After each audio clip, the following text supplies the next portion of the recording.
ሰላም ጤና ይስጥልን። በመላው ዓለም ለምትገኙ የኢትዮ ቨርቴክስ ሚዲያ ተከታታዮች በሙሉ እንደምን አላችሁ? እንደምን ቆያችሁ? በአሜሪካ የሚያዝያ ኤፕሪል ወር ቪዛ ቡሌቲን ተለቋል። አሜሪካ ለምትኖሩና ግሪን ካርድ ለምትፈልጉ፣ አሜሪካ ለምትኖሩና የሥራ ፍቃድ ለምትፈልጉ፣ አሜሪካ ለምትኖሩና ለጉዞ ፍቃድ ለምታመለክቱ እንዲሁም የጤና ምርመራን በተመለከተ አብሮ ተያይዞ የወጣውን ሰበር መረጃ ታደምጣላችሁ፣ ትሰማላችሁ። ይህ አሜሪካ ውስጥ ለምትኖሩ ነው። ኢትዮጵያ ውስጥ ለምትኖሩና ግሪን ካርድ ለምትፈልጉ በቤተሰብ ወይም በስራ ስፖንሰርነት ወደዚህ ወደ አሜሪካን ሀገር መምጣት ለምትፈልጉ ደግሞ አሁን ላይ የግሪን ካርድ ቪዛ ቢታገድም ቪዛ ቡሌቲንን መከታተል ልዩ ጥቅም ይኖረዋል የሚል ሰበር ዜናና መረጃ ወጥቷል። አብራችሁን ቆዩ። ዜናዎቹና መረጃዎቹን ለናንተ በሚመጥን ብቻ ሳይሆን በሚጠቅም መልኩ ነው ያዘጋጀዋቸው። እናንተ የዩቲዩብ ቻናሉን ሰብስክራይብ አድርጋችሁ ግቡ። እኔ ደግሞ መረጃዎቹን ለናንተ ማድረሴን እቀጥላለሁ። አብረን እንከታተለው። ሰናይ ቆይታ። ወደ ዝርዝር መረጃዎቻችን አልፈናል። የሚያዝያ ወር ወይም ኤፕሪል 2026 ቪዛ ቡሌቲን ተለቋል። በዛሬው ዕለት ነው ይህ ቪዛ ቡሌቲን የተለቀቀውና በርካታ እጅግ በጣም ከኢሚግሬሽን ጋር የተያያዙ በተለይ ደግሞ ግሪን ካርድ ለሚፈልጉ፣ የስራ ፍቃድ ለሚፈልጉ፣ እንዲሁም የጉዞ ፍቃድ ለሚፈልጉ እንዲሁም ደግሞ ኢትዮጵያ በአሁኑ ሰዓት የቪዛ እገዳ ከተጣለባቸው ከ75 ሀገራት ዝርዝር ውስጥ ናትና ይህ ቪዛ ቡሌቲን ታዲያ ምን የተወሰነ ፍንጭ ይሰጣል የሚለውንም በዚሁ አብረን እንመለከታለን። በድጋሚ አብራችሁን ቆዩ። አሁን ወደ ዝርዝሩ እናልፋለን። እዚህ ጋር ስክሪን ላይ እንደምትመለከቱት እንግዲህ ከረንት ቪዛ ቡሌቲን አሁን በስራ ላይ የዋለው የማርች 2026 ነው። አፕካሚንግ ቪዛ ቡሌቲን ደግሞ የሚቀጥለው የሚያዝያ ወርም ኤፕሪል ማለት ነው ቀድሞ ተለቋል። ወሮቹን በእንግሊዝኛ አድርግልን ስላላችሁን ከዚህ በፊት በእንግሊዝኛም በአማርኛም ነው ወሮቹን እየተናገርን ያለ ነው። ስለዚህ የባለፈውን የማርች 2026 ወይም ደግሞ የመጋቢትን አቅርበንላቸዋል። ጊዜውም ኦልሬዲ እያለፈ ስለሆነ ምንም አይጠቅምም ከዚህ በኋላ። አሁን ወደፊት የሚመጣው ኤፕሪል የሚባለውን እሱን ነው በደንብ የምንከታተለው ማለት ነው። እዚህ ጋር እንደምትመለከቱት እንግዲህ በዛሬው ዕለት የወጣ ነው። እያነጻጸርን የሁለቱን የባለፈውን ወርና ያሁኑን እናያለን። ቪዛ ቡሌቲን ምናልባት ይህን ሚዲያ ስትከታተሉ የመጀመሪያችሁ ለሆነና ቪዛ ቡሌቲን የሚባለውን ደግሞ ስትከታተሉ የመጀመሪያችሁ ለሆነ ቪዛ ቡሌቲን የሚባለው ሁለት አይነት ጥቅም አለው። አንደኛ ለኢሚግሬሽን መስሪያ ቤት እናንተ ቀድማችሁ ወረቀት ለማስገባት የምትይዙበት የቀጠሮ ቀን ነው። ሁለተኛው ደግሞ የቀጠሮ ቀን አስገብታችሁ በቀጥታ ግሪን ካርድ እጃችሁ ላይ የሚደርስበት ጊዜ ነው። ሁለቱን ጊዜ በዋናነት የያዘ ነው ቪዛ ቡሌቲን የሚባለው ማለት ነው። ቪዛ ቡሌቲንን ሁልጊዜም ስታነቡ እናንተ እጅ ላይ ወይም የእናንተ የቀጠሮ ወረቀት ላይ ያለው ፕራዮሪቲ ዴት ይባላል። ያለው ፕራዮሪቲ ዴት እዚህ ካለው ቀን አሁን ከማቀርብላችሁ ቀን ወደ ኋላ መሆን አለበት። ወደፊት ወደ ቱ ዘ ኒረስት ቱ ዘ ከረንት ዴት መቅረብ ሳይሆን ከሱ ወደ ኋላ ከሆነ እናንተ በሱ ትስተናገዳላችሁ ማለት ነው። እዚህ የሚቀርበው ቀን ደግሞ ምንድነው ካላችሁን አሁን የአሜሪካ የኢሚግሬሽን መስሪያ ቤት ግሪን ካርድ እየሰጠ ያለበት እስከዚህ የጊዜ ገደብ ነው ማለት ነው። በዚህ ከተግባባን ወደፊት መቀጠል እንችላለን። እሺ፣ ስለዚህ እዚህ ቪዛ ቡሌቲን ላይ የባለፈውን ወር እና ያሁኑን እያነጻጸርን እንሄዳለን። የመጀመሪያው እዚህ ጋር እንደምትመለከቱት ኤይልና ብዙ ዝርዝር ነገር አለው፣ ግን ጠቃሚ ነው ለእናንተ የማቀርብላችሁ። ኤይልና ፋይናል አክሽን ዴት ፎር ፋሚሊ ስፖንሰርድ ፕሪፈረንስ ኬዝ። ይሄኛው በቤተሰብ ስፖንሰር አድራጊነት ወደ አሜሪካን ሀገር ለሚመጡ የወጣ ፋይናል አክሽን ዴት የመጨረሻ ግሪን ካርድ የሚሰጥበት ቀን ነው። የመቼ ወር ነው ይሄ? የባለፈው የማርች ነው። አሁን ማርች አጋማሽ አካባቢ ነው ያለነው። 17 18 አካባቢ ላይ እንገኛለን። አሁን ስቲል ይሰራል። የማርች ወርም ይሰራል፣ አላለቀም ገና። የሚቀጥለው ወርም ደርሷል ማለት ነው። ስለዚህ በጭንቀት ላይ ላላችሁ መቼ ይደርሰናል ብላችሁ ለምትጨነቁ ለምታስቡ በሙሉ ይህ ትልቅ መፍትሄ ነው ማለት ነው። ምክንያቱም ይህን የቪዛ ቡሌቲን ስኬጁል አይታችሁ መቼ እንደሚደርሳችሁ ቁርጣችሁን አውቃችሁ በሰላም እንድትኖሩ የሚረዳችሁ ስለሆነ ማለት ነው። የባለፈውን ወር ዲቴልስ ላይ ነው ለማነጻጸር ብቻ ነው እዚህ ያስቀመጥ ነው። የአሁኑ ወር ደግሞ የኤፕሪል ማለት ነው። የኤፕሪል ደግሞ ይሄን ይመስላል ማለት ነው። እዚህ ጋር እንደምትመለከቱት ይሄ የኤፕሪል ነው። ስለዚህ ሳይድ ቱ ሳይድ ስዊች እያደረግን እንመለከታቸዋለን ማለት ነው። የባለፈውን ወር ስንመለከተው ኤፍ1ን እንመልከታት። ከዚህ ጋር ፋሚሊ ስፖንሰርድ የሚለውን ወደ ታች ትመለከታላችሁ። ከጎን ደግሞ እዚች ጋር ኦል ቻርጀቢሊቲ ኤሪያ ኤክሴፕት ዞስ ሊስትድ የሚለውን ትመለከታላችሁ። ኢትዮጵያ በዚህ ውስጥ ነው ያለችው። ኢትዮጵያ በዚህ ውስጥ ነው ያለችው። አሁን ሸድ ያረኩት በብሉ ከለር ሸድ የሆነው ማለት ነው። ወደ ጎን ቻይና፣ ኢንዲያ፣ ሜክሲኮ፣ ፊሊፒንስ የሚሉ አሉ። እነሱ እኛን አይመለከቱም። እነሱ የራሳቸው የቪዛ ቡሌቲን ፕሮግራም አላቸው ማለት ነው። ስለዚህ ሌሎችን ኦል ቻርጀቢሊቲ ኤሪያ ኤክሴፕት ዞስ ሊስትድ የሚላቸው እንግዲህ ከተዘረዘሩት ሀገሮች ኢትዮጵያንም ጨምሮ ማለት ነው እዚህ ውስጥ ነው የምታገኟቸው። በኤፍ1 የሚመጡ ይሄ እንግዲህ ኤፍ1 ምንድነው? ኤፍ2ኤ ምንድነው? ኤፍ2ቢ ምንድነው? ኤፍ3 ኤፍ4 የሚባሉት አጠቃላይ በቤተሰብ ነው። እናት ልጇን ልታመጣ ትችላለች። ወንድሞቿን እህቶቿን የምታመጣበት አጋጣሚ ሊኖር ይችላል። የሚስት ወንድም የሚስት እህትም ማምጣትም ይቻላል። በትዳርም ባልና ሚስት ሆነው ማምጣትም ይቻላል። እሱ ሁሉ ፋሚሊ ስፖንሰርድ ነው የሚባለው። በአጠቃላይ ፋሚሊ ስፖንሰርድ ነው የሚባለው እና ምድብ አለው ማለት ነው። ይሄን ምድብ ከፈለጋችሁ እያንዳንዱ ከኤፍ1 እስከ ኤፍ4 ያለው ምንድን ነው የሚለውን ከፈለጋችሁ ወደኋላ ከኛ የዩቲዩብ ቻናል ላይ አንድ ትልቅ ቪዲዮ ተሰርቷል። እሱ ውስጥ ማግኘት ትችላላችሁ ማለት ነው። ስለዚህ ኤፍ1 ምድብ ላይ ያላችሁ ከዚህ በፊት ወይም ደግሞ አሁን የያዝነው ወር የማርች ማለት ነው። የማርች 08 ኖቬምበር 16 ድረስ ነበር እየታየ ያለው። በጣም ወደኋላ የቀረ ነበር ማለት ነው። ይሄን እያዩ ነበር ገና የ2016ን እያዩ ነበር። አስቡት የ2016። ስለዚህ 2017 2018 19 በጣም 10 ዓመት ይሄ በዚህ ቪዛ ያላችሁ እንግዲህ በትንሹ አሁን ላይ ከዛሬ 10 ዓመት በፊት ያሉትን ነው እያዩ ያሉት። ከ10 ዓመት ወዲህ ያላችሁ በሙሉ አይታይላችሁም አሁን ማለት ነው። አስቡት በጣም ረጅም ነበር። እስኪ ወደ ኤፕሪል እንንጣ። እንደ ትንሽ ተንቀሳቅሶ ይሆን ለውጥ ይኖረው ወይ የሚለውን እንመልከተው። ኤፕሪል ስንመለከት ትንሽ ይሻላል፣ ከምንም ይሻላል። እስከ 01 ሜይ 2017 01 ሜይ 2017 ድረስ ተንቀሳቅሰዋል። አይ ቲንክ አንድ ዓመት ተንቀሳቅሰዋል ማለት ነው። አንድ ዓመት ተንቀሳቅሰዋል። አሁን 2026 ነው። 9 ዓመት ወደኋላ ስትጠብቁ የቆያችሁ በሙሉ አሁን ይደርሳችኋል ማለት ነው። ስለዚህ የእናንተን ወረቀት ቼክ አድርጉት። በኤፍ1 ቪዛ ወደ አሜሪካን ሀገር ለመምጣት ወይም እዚህ አሜሪካን ሀገር ሁናችሁ ደግሞ አጀስትመንት ኦፍ ስታተስ ከተለያዩ የቪዛ አይነቶች ወደዚህ አጀስትመንት ኦፍ ስታተስ የጠየቃችሁ በሙሉ በኤፍ1 ቪዛ ከሆናችሁ አሁን እያዩ ያሉት የሚቀጥለው ኤፕሪል ላይም የሚታየው 01 ሜይ 2017 ድረስ ያለው ብቻ ይሆናል ማለት ነው። አስቡት ከ9 ዓመት በፊት ያሉት ገና እየታዩ ነው። ከ9 ዓመት ወዲህ ያላችሁ ቁጭ በሉ እናንተ አሁን አትጠሩ ማለት ነው። በሚቀጥለው ወርም ቢሆን አይደርስም፣ በዛኛው ወርም ቢሆን አይደርስም። በዚህ ፍጥነት እንደ ኤሊ ነው እየተጎተተ ያለው ማለት ነው። ኤፍ1 ይሄን ይመስላል። ኤፍ2ኤን እንመልከት። ኤፍ2ኤ አሁን የያዝነው ወር የመጋቢት ወይም የማርች ማለት ነው። ኤፍ2ኤ 01 ፌብራሪ 2024 ይሄ በጣም አሪፍ ነው፣ ቀርቧል። እስከ 2024 ያለው ድረስ እየታየ ነው። ስለዚህ 2025 2026 ያላችሁ እናንተ ትጠብቃላችሁ።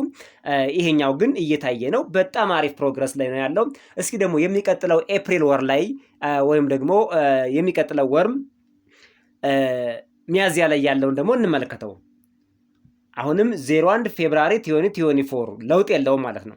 ኤፍ2ኤ ምንም አልተንቀሳቀሰም፣ ባለበት ይቀጥላል።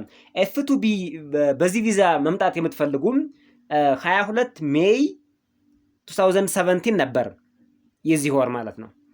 የዚህ ወር የሚቀጥለው የሚያዝያ ደግሞ 22 ሜይ 2017 ይሆናል። የዚህ ወር የማርች ደግሞ 01 ዲሴምበር 2016 ነበር። ይሄም በአንድ ዓመት አድጓል፣ በአንድ ዓመት ተሻሽሏል። ጥሩ ለውጥ እያሳየ ነው ማለት ነው። ኤፍ3 የነበራችሁ የዚህ ወር የማርች ማለት ነው 01 ሴፕቴምበር 2011 ላይ ናችሁ። ይሄ በጣም ብዙ ጊዜ ወደኋላ ተጎትቷል ማለት ነው። በጣም ተጎትቷል። ጭራሽ ከኤፍ1 የባሰ ነው። 2011 አስቡት። አሁን ወደ ኤፕሪል ስንመጣም ተመሳሳይ ነው። 22 ዲሴምበር 2011 የሚለውን እንኳን አልለቀቀም። የወራት ልዩነቶች ነው ያለውና በዚህ ቪዛ ያላችሁ እንግዲህ ፈጣሪ መጽኛውን ይስጣችሁ ነው የሚባለው። ምክንያቱም ምን ያህል ጊዜ እንደምትጠብቁ አስቡት። ከ2011 ላይ ናቸው ገና 2012 13 14 15 ከ11 ዓመት በላይ ባክሎግ አለ ማለት ነው። ባክሎግ አለ። እንግዲህ እናንተ ከፍተኛ ትዕግስት ያለው ሰው መሆን አለበት በዚህ ቪዛ አሜሪካን ሀገር እመጣለሁ ብሎ የሚጠብቅ ማለት ነው። ቀጣዩ ኤፍ4 ምድብ ያላችሁ ናችሁ። በኤፍ4 ምድብ ያላችሁ 08 ጃንዋሪ 2008 ጭራሽ ይሄ የባሰበት ነው። በቃ ተኝቷል፣ የለም። አስቡት። ወደሚቀጥለው ወርም ስንመጣ ያው ነው፣ አልተሻሻለም። 08 ጃንዋሪ 2008 ነው ያለው። አስቡት። በጣም ከ12 ዓመት በላይ ባክሎግ አለ ገና። የእናንተ መቼ ነው የሚደርሳችሁ? ምናልባት ከዚህ በኋላ ስትጠብቁ ዳግም ምጽአት የሚባለውም ሊከሰት ይችላል በዓለም አቀፍ ደረጃ። በጣም ይሄን መጠበቅ ማለት ምን ያህል ትዕግስት ያለው ሰው እንደሆነ አስቡት። ፋሚሊ ስፖንሰር የሚለውን ቪዛ ጨርሰናል። ፋሚሊ ስፖንሰር የሚለው ቪዛ ጨርሰናል። እነዚህ ናቸው። በፋሚሊ ስፖንሰር ኤፍ1፣ ኤፍ2ኤ፣ ኤፍ2ቢ እና ኤፍ3፣ ኤፍ4 ናቸው። ኤፍ2ቢ የወንድምና እህትን ለማምጣት ነው ኤፍ2ቢ የሚለው። ሌሎችም በዝርዝር በእኛ ዩቲዩብ ቻናል ላይ ቪዲዮ ተሰርቶላቸዋል። ይሄ የመጨረሻ ግሪን ካርድ የምትወስዱበት ነው። ምናልባት አሁንም በዚህ በቤተሰብ ስፖንሰር ቪዛ ማመልከቻ ማስገባት ለምትፈልጉ፣ ወረቀት ማስገባት ለምትፈልጉ ደግሞ ዴት ኦፍ ፋይሊንግ የሚለውን ላሳያችሁ። ዴት ኦፍ ፋይሊንግ ፎር ፋሚሊ ስፖንሰር ቪዛ የባለፈው ወር ነው ይሄኛው። እንደምትመለከቱት ይሄ ዴት ኦፍ ፋይሊንግ ነው። ርዕሱን ከላይ እዩት። ቢ ይላል ዴት ፎር ፋይሊንግ ፋሚሊ ስፖንሰርድ ቪዛ አፕሊኬሽን። ይሄ ገና ምን ለማድረግ ነው? የግሪን ካርድ በቤተሰብ ስፖንሰር አድራጊነት በባል፣ በሚስት፣ በወንድም፣ በእህት፣ በልጅ፣ በእናት፣ በአባት ሊሆን ይችላል። በእነዚህ ስፖንሰር አድራጊነት ገና ማመልከቻ ለማስገባት የሚቀርብ ፕሮግራም ነው። ይሄኛውም ፕሮግራም አለው ማለት ነው። ግሪን ካርድ ለመውሰድ ብቻ አይደለም ፕሮግራም ያለው፣ ይሄኛውም ወረፋ አለው። ለማመልከትም ያመለከታችሁት ኬዝም እንዲታይላችሁም እሱም በራሱ ፕሮግራምና ወረፋ አለው ማለት ነው። ስለዚህ አሁን የያዝነው ወር የማርች ማለት ነው። ይሄኛው የማርች ነው። እዚህ ዙም ማድረግላችሁ የማርች ነው። ይሄ የማርች ነው። የማርችን ስትመለከቱት ኤፍ1 ላይ ኒድ ኤፍ1 ከሴፕቴምበር 2017 01 ሴፕቴምበር 2017 ጀምሮ ያሉት ፋይሊንግ ማድረግ ይችላሉ። ገና ፋይሊንግ ናቸው። አስቡት። ይሄም ቢሆን በጣም ወደ ኋላ የተኛ ነው። ወደሚቀጥለው ወር ወደ ኤፕሪል ስንሄድ ደግሞ ዴት ፎር ፊሊንግ ፋሚሊ ስፖንሰር የሚለውን እናዘጋጀውና 01 ማርች 2018 ወደ 2018 አንድ ዓመት ትንሽ ፈቀቅ ብሏል። ገና ለማመልከት ነው። ይሄኛው ገና ለማመልከት ነው። ካመለከታችሁ በኋላ ደግሞ ለግሪን ካርድ ደግሞ የምትጠብቁትን ጊዜ አስቡት። በእርግጥ ካመለከታችሁ በኋላ ያለውን ጊዜ ስትመለከቱት ያኛውም ኤፍ1 ላይ ተቀራራቢ ጊዜ ነው ያለው፣ ብዙ አይራራቅም። ፋይሊንግ ካረጋችሁ በኋላ የምትጠብቁት ጊዜ ይሻላል። እንዲሁ ከምትጠብቁት ለግሪን ካርድ ከምትጠብቁት የጊዜ እርዝመት ጋር ሲነጻጸር ፋይሊንግ አድርጋችሁ የምትጠብቁት የተወሰነ ከግሪን ካርድ ፋይናል አክሽን ዴቱ ጋር ያለው በጣም የተቀራረበ ቀን ነው ማለት ነው። ኤፍ2ኤ የሚባለው ፋይሊንግ በጣም በሚገርም ሁኔታ የተሻሻለ የቪዛ አይነት ይሄ ነው። በእርግጥ ከዚህ በፊትም ቀርቦ ነበር። እዩት፣ የማርች ወርን እዩት፣ 22 ፌብራሪ 2026 አሁን እየተሰጠ ነው ማለት እኮ ነው። አሁን ፌብራሪ ላይ አሁን ማርች ገብተናል። ስለዚህ ትንሽ ያንድ ወር ነው በቃ ጋፑ፣ ያንድ ወር ነው እንጂ ጋፑ የዚህ ዓመት ሁሉ እየተሰራላቸው ነው ማለት ነው። ይሄ በጣም ደስ ይላል። ኤፍ2ኤ ቪዛ ያላችሁ እናንተ በጣም እድለኛ ናችሁ። የሚቀጥለውን ወር ስናየው ደግሞ ጭራሽ ኤፍ2ኤ የሚባለው ቪዛ ከሚቀጥለው ኤፕሪል ወር ጀምሮ ሲ ተብሏል። ከረንት ነው ማለት ነው። ምንም አይነት ወረፋ አትጠብቁም። እናንተ እድለኛ ናችሁ፣ ፈጣሪ የመረቃችሁ ናችሁ። በኤፍ2ኤ ቪዛ አሜሪካን ሀገር ከኢትዮጵያ ለመምጣትም የምትፈልጉ እዚሁ አሜሪካን ሀገር ሆናችሁ አጀስትመንት ኦፍ ስታተስ መጠየቅ ለምትፈልጉ በሙሉ ለእናንተ ቀኑ ብሩህ ነው። በቃ ይህ በጣም እንደ መልካም ዜና የሚታይ ነው ማለት ነው ለእናንተ። ቀጥሎ ኤፍ2ቢ ይሄ ተኝቷል። እንደምትመለከቱት ገና ማመልከቻ ለማስገባት እንኳን 15 ማርች 2017 ነው ገና እየተመለከቱ ያሉት። የሚቀጥለው ኤፕሪልም ስንመለከተው ያው ነው 08 ኦገስት ማርች ነበር፣ ወደ ኦገስት ትንሽ አለፍ ብሏል ነው። ይሄ ተኝቷል፣ መቼም ቢሆን አይደርስም። ኤፍ3ን ስንመለከተው ቲዮኒቱ ጁላይ 2012 ላይ ነው ያለው። ይሄ ገና ማመልከቻ ለማስገባት ነው። አሁን ስንመለከተው ደግሞ በሚቀጥለው ወር ኤፕሪል ላይ ማለት ነው። ቲዮኒቱ ኖቬምበር 2012 ነው። እዛው 2012ን አላለፈም። ይሄኛው ቪዛም ቢሆን ተኝቷል።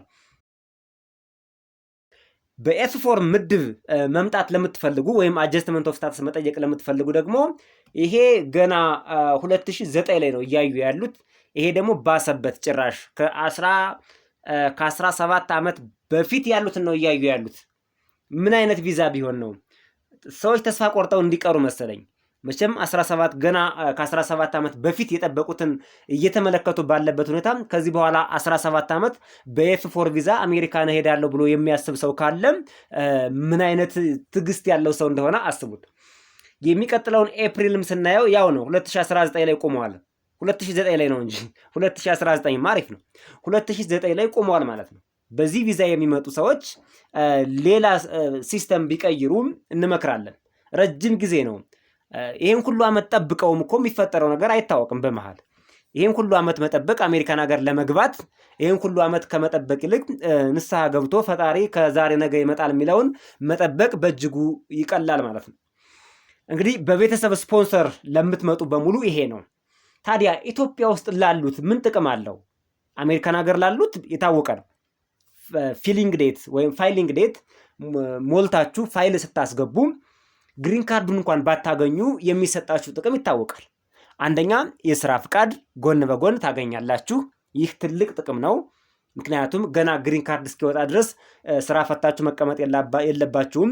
ስለዚህ ይችን ፎርም ስታቀርቡ አብራችሁ በቤተሰብ ስፖንሰር አድራጊነት በዚህ ዴት ኦፍ ፋይሊንግ መሰረት ስታቀርቡ አብራችሁ የስራ ፍቃድም ጠይቁ ጎን በጎን። ይሄን ማድረግ አለባችሁ፣ ለየብቻ እንዳታደርጉት። የሕክምና ምርመራችሁንም አብራችሁ አስገቡ፣ ወደፊት የሚመጣው ስለማይታወቅ ማለት ነው። ሶስቱን ዶክመንቶች ሳይመልታኔስሊ አንድ ላይ አስገቧቸው። ስለዚህ ለእናንተ የሚጠቅመው አሜሪካን ሀገር ላላችሁ በእነዚህ ቪዛ ለምትመጡ በሙሉ ወይም አጀስትመንት ኦፍ ስታተስ ለምትጠይቁ በሙሉ የፈለገው ዓመት ቢረዝምም እንኳን የስራ ፍቃድ ይሰጣቸዋል። እንዲሁም የጉዞ ፍቃድ ይሰጣቸዋል። የጤና ምርመራችሁ ይታይላቸዋል። በተለይ ሁለቱ ትልቅ ናቸው፣ የጉዞ ፍቃድና የስራ ፍቃድ።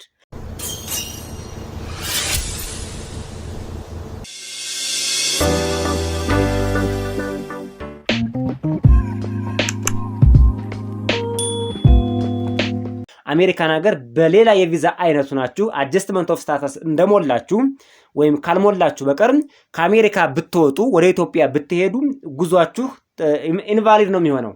ወደፊት ወደ አሜሪካን ሀገር መመለስ ስትፈልጉ ችግር ይገጥማቸዋል። ነገር ግን ፋይል አድርጋችሁ ለኢሚግሬሽን መስሪያ ቤት አስገብታችሁ የግሪን ካርድ ጊዜያችሁ ገና በቀጠሮ ላይ ወደፊት ከሆነ እናንተ ከአሜሪካ ወጣችሁ መንቀሳቀስ ትችላላችሁ። የጉዞ ፍቃድ ማውጣት ትችላላችሁ። ይሄ አንድ ትልቅ አጋጣሚ ነው። ሌላው የስራ ፍቃድ ነው። የስራ ፍቃድም ይሰጣቸዋል። ይሄም ትልቅ አድቫንቴጅ ነው።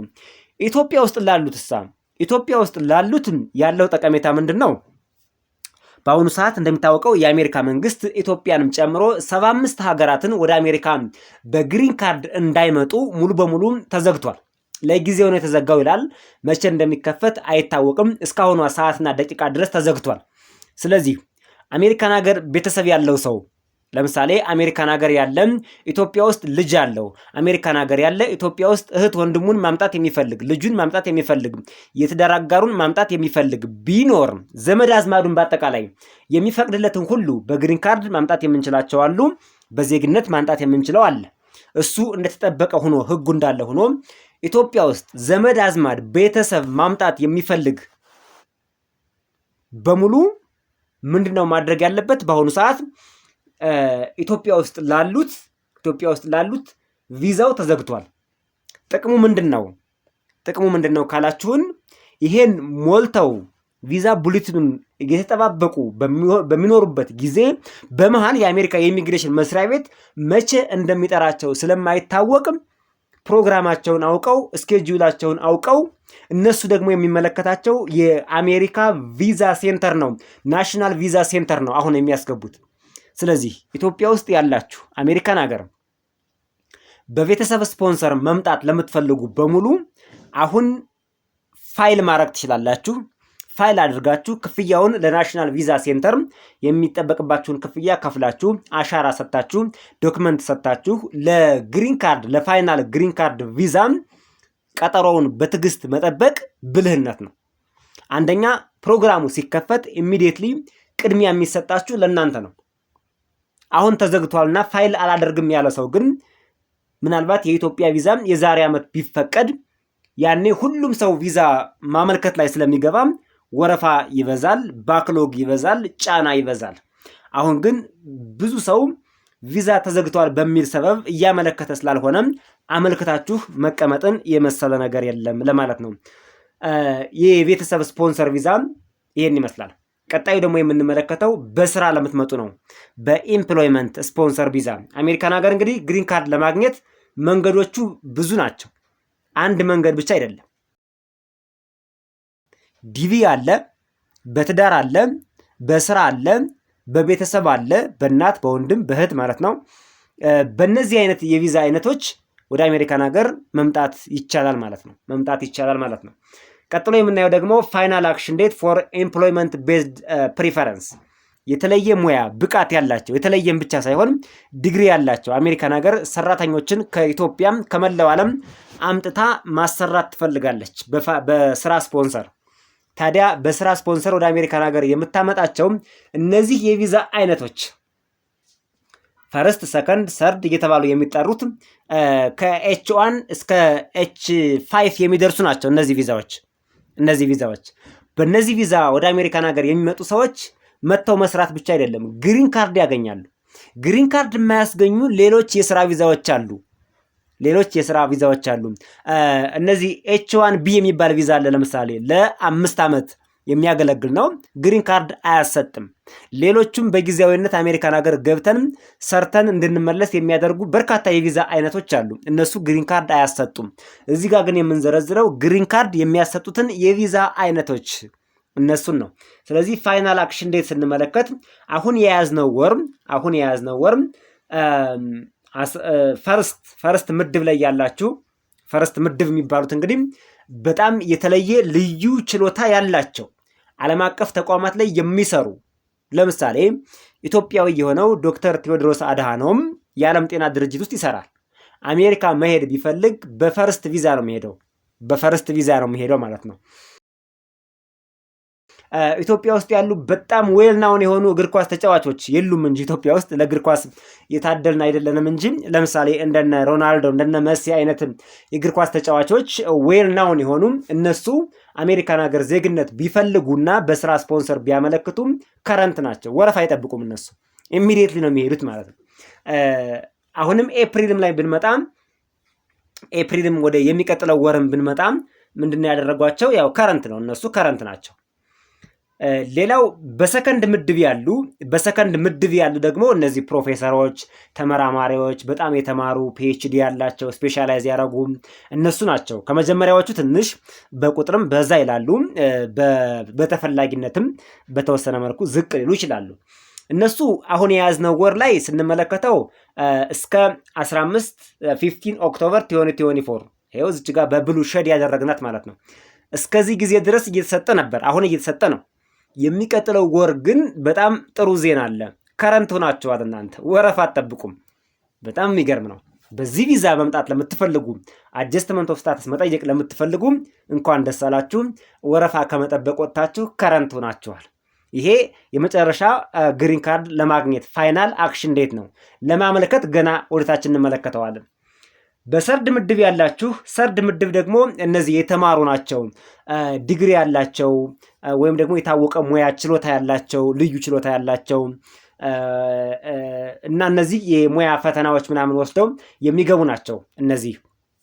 እነዚህም አሜሪካ ትፈልጋቸዋለች፣ ግሪን ካርድ ትሰጣቸዋለች እና ይሄኛውም ደህና ነው። 01 ጃንዋሪ 2024 ድረስ እየታየ ነበር።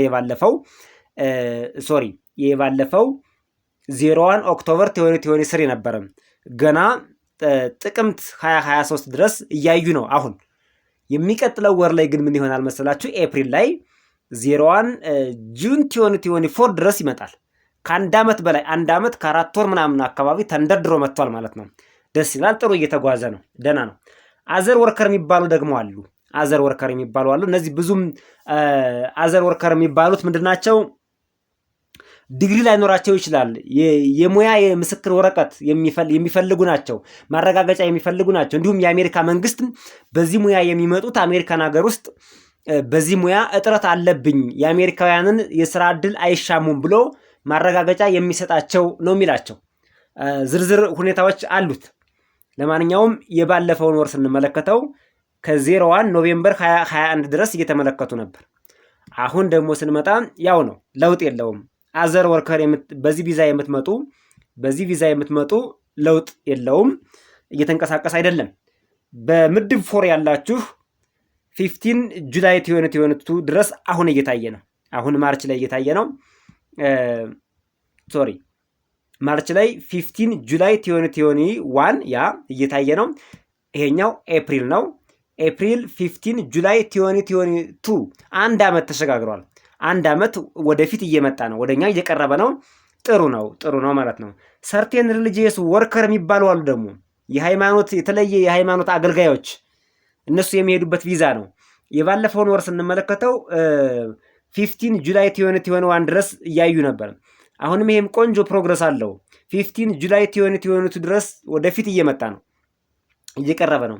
ከዛ ውጭ ያሉት ሁሉም ፊፍዝ ምድብ የሆናችሁ ፊፍዝ ሴት አሳይድ ሃይ አንኤምፕሎይመንት፣ ፊፍዝ ሴት አሳይድ ኢንፍራስትራክቸር፣ አሜሪካ ውስጥ ኢንቨስት የምታደርጉ በተለይ ይሄም የውሃ የመንግስት መሰረተ ልማት ለመስራት ተወዳድራችሁ ምናምን የምትሄዱ ናቸው።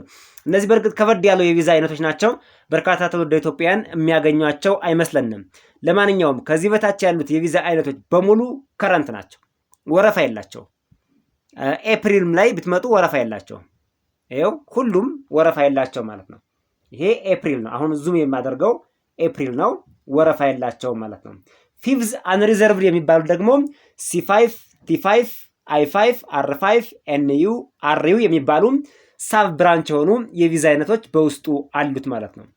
ፊፍዝ ሴት አሳይድ ሩላር፣ ይሄ ደግሞ ገጠር አካባቢ ሂደው ለሚሰሩ ናቸው። 20% ድርሻ አለው። አጠቃላይ ከኤምፕሎይመንት ስፖንሰር ቪዛ ውስጥ 20%ቱን ለነዚህ ሰጥቷቸዋል። ፊፍዝ ሴት አሳይድ ሃይ አንኤምፕሎይመንት፣ ከፍተኛ የሆነ የስራ ችግር ባሉበት አካባቢ የሚገቡ ናቸው። 10% ተሰጥቷቸዋል። ለእያንዳንዱ ፐርሰንት አለው ማለት ነው። እነዚህ ከረንት ናቸው። ፋይሊንግ ዴቱን እንየው። ፋይሊንግ ዴቱንም ስናየው በጣም በሚገርም ሁኔታ ፋይሊንግ ዴት ላይ ወረፋ የለም። ፈርስት የሆኑትም ከረንት ናቸው፣ ሰከንድ የሆኑትም ከረንት ናቸው። ይሄ የማርች ነው። የሚቀጥለው ወር ኤፕሪልም ስንመለከተው እንደሱ እንደሚሆን ተስፋ አለን። ኤፕሪልም ከረንት ናቸው፣ ፋይሊንግ ለማድረግ ማለት ነው። ከረንት፣ ሰከንድም ከረንት፣ ሰርድም ከረንት ሆናቸዋል። በጣም ደስ የሚል ነው። ወረፋ የለውም። ሌሎቹ አዘር ሪሊጂየስ ወርከር እና ፎርዝ ሰርቴን ሪሊጂየስ ወርከር የሚባሉት እነዚህ ምድቦች የተወሰነ ከባለፈው ወር ስናያቸው ትንሽ የመንቀሳቀስ ባህሪ አላቸው። ሌሎቹ ግን ብዙም አልተንቀሳቀሱም ማለት ነው። እንደውም ፎርዝ ምድብ 01 ጃንዋሪ 2023 ፊሊንግ ነው፣ ይሄ ፋይሊንግ ነው። ፎርዝ ምድብ 01 ጃንዋሪ 2023 ያው ነው፣ ለውጥ የለውም። ሰርቴን ሪሊጂየስ ወርከርም 01 ጃንዋሪ 2023 ነበር የባለፈው ወር፣ አሁን የያዝነው ማለት ነው። የማርች የኤፕሪልም ተመሳሳይ ነው። ይሄ ፋይሊንግ ለማድረግ ቀድማችሁ ለመሙላት ማለት ነው። እንደተነጋገርነው ቀድሞ መሙላቱ ወይም ፋይሊንግ ማድረጉ ጥቅሙ ምንድነው ካላችሁኝ፣ የስራ ፍቃድና የጉዞ ፍቃድ ለማግኘት ይረዳል። አሜሪካን ሀገር ውስጥ ላላችሁም፣ ኢትዮጵያ ውስጥ ላላችሁ ደግሞ ፕሮግራም ውስጥ ገብታችሁ ስኬጁል ውስጥ ገብታችሁ እንድትጠባበቁ ያግዛችኋል። የተከበራችሁ አድማጭ ተመልካቾቻችን ለዛሬ የሚቀጥለው ኤፕሪል ወርን የወጣውን ቪዛ ቡሌቲን ካሁኑ ማርች ወር ላይ በስራ ላይ ከዋለው ቪዛ ቡሌቲን ጋር እያነጻጸርን ያቀረብንበት ዜናና መረጃ ነበር። ይህን መረጃ የሚከታተሉ ሁሉም ከጭንቀታቸው እረፍት ያገኛሉ። ያላግባብ ከመጠበቅ ከመጨናነቅ መቼ ይደርሰን ይሆን ቀናችን መቼ ነው የሚለውን ሲያስቡ ከሚኖሩ ይልቅ በዚህ መረጃ መሰረት መቼ እንደሚደርሳቸው ቁርጣቸውን አውቀው እንዲቀመጡ ይረዳቸዋል። በሌላ ቪዲዮና መረጃ እስከምንገናኝ በያላችሁበት ሰናይ ቆይታ